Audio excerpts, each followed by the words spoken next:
কেউ জাদুগ্রস্ত কিনা কিভাবে বোঝা যাবে? কোন ব্যক্তি জাদুগ্রস্ত কিনা এটা বোঝাটা অনেক সময় খুবই সহজ, আবার কোন কোন সময় একটু দুরূহ। আমাদের সমাজে জাদুগ্রস্ত রোগী হিসাবে আমরা যাদেরকে জানি তারা অনেকে জাদুগ্রস্ত, আবার অনেকে মানসিক রোগী। সাধারণ মানসিক রোগীকে অনেক সময় জাদুগ্রস্ত বা জিনে আক্রান্ত রোগী হিসাবে আমরা মনে করি। এটা অনেক সময় ভুল হয় আমাদের। তো এই জন্য জাদুগ্রস্ত রোগীর কিছু আলামত আছে, সে আলামতগুলো দেখে আমরা নিরূপণ করতে পারি কোন ব্যক্তিকে জাদু করা হয়েছে, অর্থাৎ ব্ল্যাক ম্যাজিক করা হয়েছে। এর আগে বলে রাখি যে ব্ল্যাক ম্যাজিক যে করে আর যে করায় পয়সা দিয়ে, এই উভয় ব্যক্তি শুধু কাবিরা গুনাহকারী নয়, বরং এই জাদুর কাজ যে ব্যক্তি করে, জাদুকর বা ব্ল্যাক ম্যাজিশিয়ান যে ব্যক্তি ব্ল্যাক ম্যাজিক করে মানুষের ক্ষতি করে, ইসলামী শরিয়ার দৃষ্টিকোণ থেকে সবচাইতে জঘন্য শাস্তির মুখোমুখি সে ব্যক্তি হবে। মৃত্যুদণ্ডের শাস্তি ইসলামী আদালত তাকে দিবে। এইটাই হলো ইসলামী শরিয়ার বিধান। এত জঘন্য অপরাধ। আর জাদুর বাস্তবতা এটাকে আমাদের অনেক তথাকথিত বিজ্ঞান মনস্ক ভাইয়েরা অস্বীকার করেন। তারা বলে অলৌকিক বলতে কোনো কিছু নাই, তারা অলৌকিকতাকে অস্বীকার করে। আমার মনে হয় এই একটা পয়েন্টে যদি একজন মানুষ নির্মোহভাবে নিরপেক্ষভাবে একটু যাচাই করার চেষ্টা করেন যে আসলে জাদু বলতে কোনো কিছু আছে কিনা, বা জেনে ধরা রোগী বা জিনের উপদ্রব বলতে কোনো কিছু আছে কিনা, একটু যদি অনুসন্ধান করা হয় এবং সেটা যদি ইনসাফের সাথে করা হয়, নির্মোহভাবে করা হয়, আমার তো মনে হয় এই যুগে আল্লাহর কোরআনের প্রতি ঈমান আনার জন্য আর কিচ্ছু দরকার নাই, এই একটা পয়েন্টই যথেষ্ট। কারণ অনেক জিনে ধরা রোগী আছে, যে জিনে ধরা রোগীদের পুরো অবস্থা যদি পর্যবেক্ষণ করেন আপনি, তাদের মধ্যে যে সমস্যা আছে সেই সমস্যাটা যে অলৌকিক, সেই সমস্যাটা যে কোনো লৌকিক সমস্যা না, সেই সমস্যাটা যে সাধারণ কোনো সমস্যা না, অসুখ না, এটা বোঝার জন্য আপনার পণ্ডিত হওয়া লাগবে না, বেশি সময় অপেক্ষা করা লাগবে না। যারা জিনের রোগী দেখেছেন এবং জিনের উপদ্রব যাদের বাসা বাড়িতে হয়েছে, স্বচক্ষে দেখার সুযোগ পেয়েছেন, তাদের কাছে এটা দিনের আলোর মতো পরিষ্কার। এবং এরকম বহু দৃশ্য দেখার সুযোগ আমার হয়েছে। আল্লাহ রাব্বুল আলামিন কোরআনে কারীমে সূরা জিনের মধ্যে জিন জাতির অস্তিত্বের কথা বলেছেন। আমাদের তথাকথিত বিজ্ঞান মনস্ক ভাইয়েরা, বোনেরা, অনেক নাস্তিক বন্ধুরা তারা জিনের অস্তিত্বকে স্বীকার করে না, অথচ জিনের উপদ্রব যে বাসা বাড়িতে হয়েছে তারা জানে জিন আছে না নাই, তার উপদ্রব দেখে অনুমান করতে পারে, নিশ্চিত হতে পারে তারা। আমি ব্যক্তিগতভাবে এরকম কয়েকটা ঘটনার কথা জানি যে বাসায় মেয়েরা হয়তো কোনো তরকারি কেটে, ধরুন কুমড়া কেটে ফালি করে রেখেছে, তাকিয়ে দেখে ফালিটা নাই, নিয়ে গেছে। কে নিয়ে গেছে? আমার কোনো বিজ্ঞান মনস্ক ভাই এটার কোনো ব্যাখ্যা দাঁড় করাতে পারবেন না। ফ্রিজ থেকে ডিম এনে ড্রয়িং রুমে মাঝখানে ছেড়ে দিস, কে ফেলেছে? কোনো ব্যাখ্যা বিজ্ঞান মনস্ক ভাইরা দাবি করতে বের করতে পারবেন না। এবং হয়তো জিনে কোন ব্যক্তির উপরে আক্রমণ করেছে, তার উপরে সওয়ার হয়ে বসেছে, এই ব্যক্তি তাকে নিয়ে গাছের ডালে নিয়ে গেছে। এই ধরনের ঘটনাগুলো আমাদের চোখের সামনে অনেকবার ঘটেছে। এবং জাদুগ্রস্ত রোগীর বিষয়টা আরো পরিষ্কার। বিশেষ করে কোনো ব্যক্তি যখন জাদুগ্রস্ত হয়, জাদুর অনেক প্রকার আছে, এক একজনকে এক একভাবে জাদু করা হয়। নারীদের উপরে অনেক সময় ভিন্ন ধরনের জাদু করা হয়, পুরুষদের উপরে ভিন্নভাবে জাদু করা হয়। এই জাদু কারোর উপরে করা হয়েছে কিনা এটা বোঝার জন্য একটা মৌলিক আলামত হলো জাদুগ্রস্ত ব্যক্তি কোরআনে কারীমের তেলাওয়াত সহ্য করতে পারে না, কোরআনের তেলাওয়াত সহ্য করতে পারে না। গত বোধহয় কয়েক সপ্তাহ আগে আমার বাসায় এরকম একজন রোগীকে এক ভদ্রলোক নিয়ে আসলেন, এনে বললেন, ভাই এই লোকটাকে কেউ বা কারা জাদু করেছে, ব্ল্যাক ম্যাজিক করেছে। এবং তার আলামত হিসেবে তারা বললেন যে এ আজানের আওয়াজ শুনলে পাগলের মতো ছটফট করে, সে টিকতে পারে না, এবং কোরআনে কারীমের তেলাওয়াত সে শুনতেই পারে না। আমার চোখের সামনে তার সঙ্গে যখন কথা হচ্ছিল, কোরআনে কারীমের তেলাওয়াত শুনে তার শরীরে আমি নিজে চোখের সামনে দেখলাম যে তার পাগুলো, আঙ্গুলগুলো এরকম সব বাঁকা হয়ে যাচ্ছে। পুরো শরীর কোকড়ায় বোকড়ায় যাচ্ছে ভয়ঙ্কর ভাবে। আমার বিজ্ঞান মনস্ক ভাইরা, কোরআন তেলাওয়াতের সময় কেন এমন হয়, তেলাওয়াত শেষ আবার শেষ স্বাভাবিক, এটার কোনো ব্যাখ্যা কিয়ামত পর্যন্ত হয়তো দাঁড় করাতে পারবেন না। এই জাদুর অস্তিত্বকে অস্বীকার করার কোনো সুযোগ নেই। কোরআনে কারীমে আল্লাহ রাব্বুল আলামিন জাদুর অস্তিত্বের কথা উল্লেখ করেছেন, জিনের উপদ্রব হয় সে কথা আল্লাহ তাআলা কোরআনে উল্লেখ করেছেন।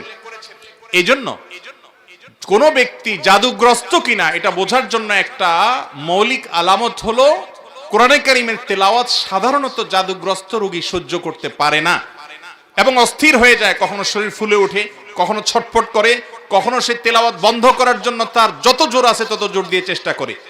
আমার পরিচিত অনেক মানুষ আছে এমন যাদের কথা জানি আমরা, কোরআন তেলাওয়াত তারা সহ্য করতে পারে না। এটা একটা আলামত যে এই লোকটাকে ব্ল্যাক ম্যাজিক করা হয়েছে। এরকম আরো বহু আলামত আছে। কখনো কখনো ব্ল্যাক ম্যাজিক করা হলে এই ব্যক্তি দিন দিন শুকায় যায়, খেতে পারে না, বাসার থেকে বের হতে পারে না, বিছানা থেকে উঠতেও পারে না ভালো করে।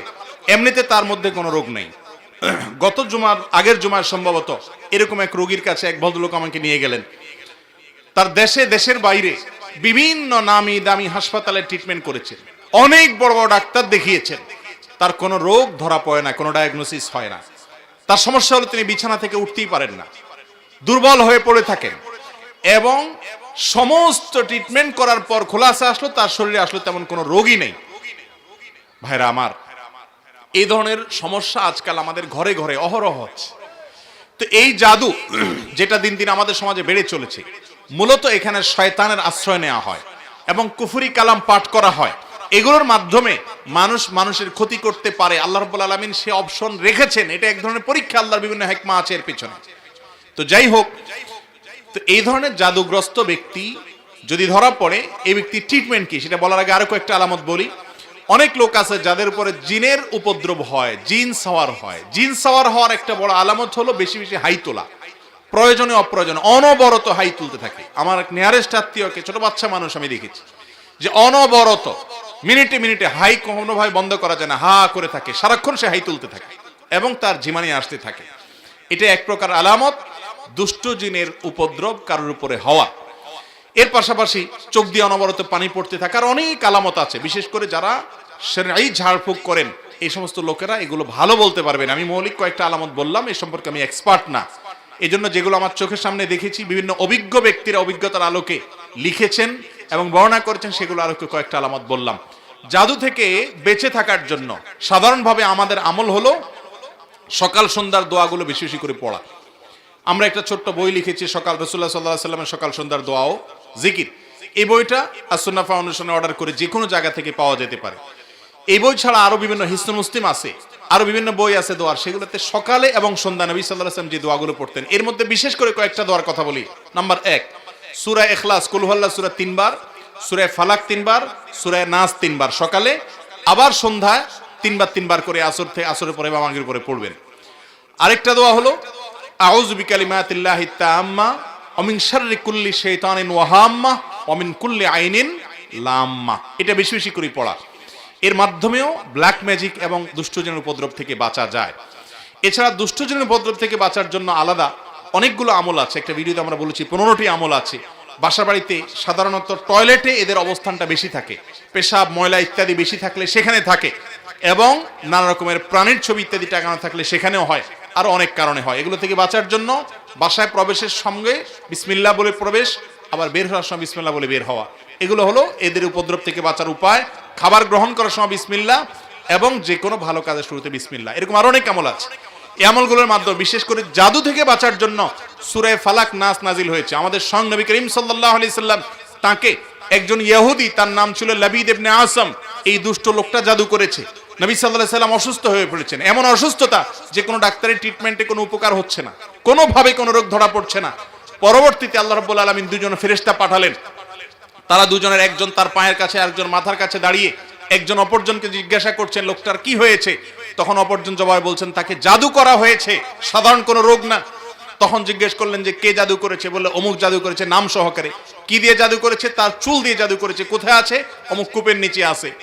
এর প্রেক্ষিতে ওই ফেরেশতা আবার জিজ্ঞাসা করলেন তাহলে এখন মুক্তির উপায় কি?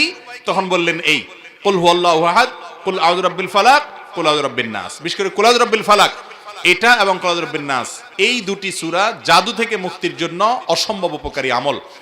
আর কোন ভাষায় এ ধরনের কোন উপদ্রব থাকলে সূরা বাকারা তেলাওয়াত করা সম্পর্কে হাদিসে নবী করিম সাল্লাল্লাহু আলাইহি ওয়াসাল্লাম বলেছেন, যে ভাষায় সূরা বাকারা তেলাওয়াত করা হয় সে ভাষায় দুষ্ট জিন বা শয়তানের উপদ্রব থাকে না।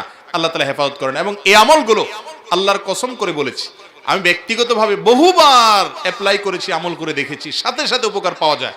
কোন কোন সময় ছোট ছোট বাচ্চাদেরকে দেখবেন 2 বছর 3 বছরের বাচ্চা এমন অস্বাভাবিক আচরণ করে যে অস্বাভাবিক আচরণটা কোনো ব্যাখ্যা দিয়ে আপনি দাঁড় করাতে পারবেন। হঠাৎ করে সে পাগলামি এমন করে, সীমা ছাড়িয়ে পাগলামি করে, আপনি সাথে সাথে আউযু বিসমিল্লাহ পড়ে সূরা ফাতিহা পড়েন, সূরা ইখলাস, ফালাক এবং নাস, কুল হুয়াল্লাহু কুল আল্লাহু আহাদ রব্বিন নাস, যতটুকু পারেন নিজে নিজে পড়েন, পড়ে তাকে ফু দেন।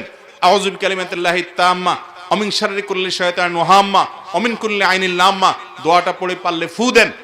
এবং আর কিছু না পারেন অন্তত 3 কুল পড়ে পড়ে ফু দেন।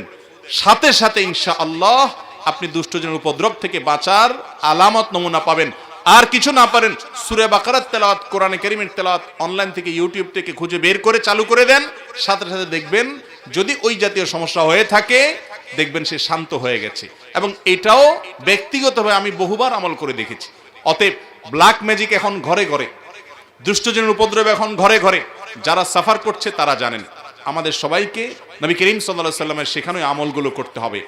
আর ব্ল্যাক ম্যাজিকের ট্রিটমেন্টের নামে যা হয় আমাদের দেশে, বিশেষ করে কবিরাজরা যা করে, এদের বেশিরভাগই হলো বাটপার কিসিমের, এদের বেশিরভাগ হলো প্রতারক কিসিমের। এদেরকে বোঝা বড় কঠিন, বিশেষ করে যেই লোকগুলো অনেক মোটা অঙ্ক হাঁকাবে এবং ওই 7 ঘাটে পানি 14 ঘাট 14 পুকুরের থেকে অমুকটা তমুকটা, কালো ছাগল, কালো মোরগ, এগুলো আলামত খারাপ। কোরআনে কারীম থেকে সরাসরি যারা ট্রিটমেন্ট করে, এই ট্রিটমেন্টগুলোই সাধারণত হয়ে থাকে সঠিক এবং যথার্থ ট্রিটমেন্ট। এরকম ঝাড়ফুঁকালা মানুষ অবশ্যই খুঁজে পাওয়া অনেক কঠিন হয়। আল্লাহ রাব্বুল আলামিন ব্ল্যাক ম্যাজিক সহ জাতীয় যত সমস্যা আছে এগুলো থেকে আমাদেরকে বেঁচে থাকার তৌফিক দান করুন।